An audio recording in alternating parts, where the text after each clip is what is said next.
Hi sir, ma'am. My name is Nora. I am 49 years old from Cebu, Philippines. I am married. I have two sons, age 30 and 24.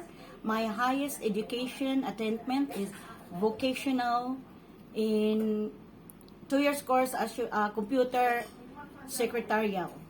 My expertise are cooking and doing household chores. And I can take care also of children. I work as a domestic helper in Hong Kong for 15 years with 3 employers. Currently, I serve a couple and 2 kids. My duties are taking care of the house and cooking for the family. I also do cleaning, laundry, ironing, and marketing.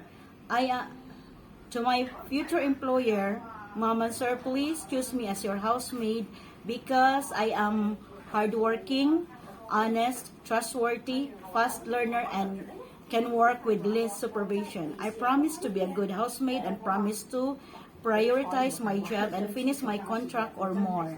Thank you, Mom and Sir, and looking forward to work with you.